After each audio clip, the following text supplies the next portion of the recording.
We'll start out with the gravity tubes. They're very simple. What happens is the seed is knocked off the seed plate if you are running a vacuum planter or a actual finger tube, and it drops down into this hole and it goes all the way down to the ground.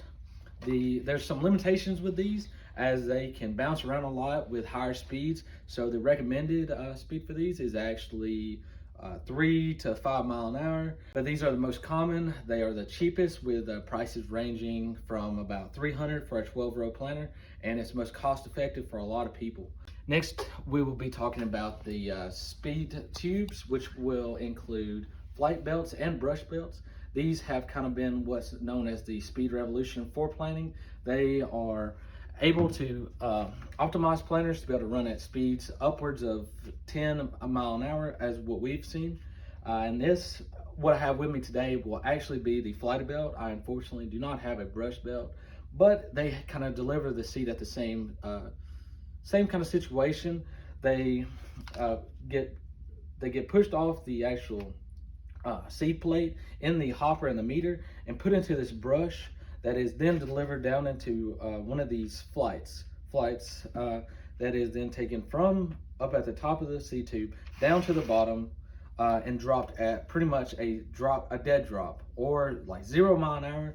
So that way it keeps a consistent spacing, a consistent speed. The seed is not bouncing around in the tubes. Speed does not really limit this until you get above the 11 to 10 mile an hour speeds, as we have seen.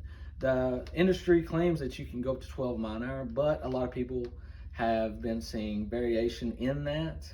But it is still very popular. It is becoming more popular, with a lot of people wanting to use it to be able to control how fast they can really go. The brush belt is basically the same thing. Instead of these flights right here, it actually uses bristles like this up here. And it depends really on the actual customer basis and the actual company that you're using.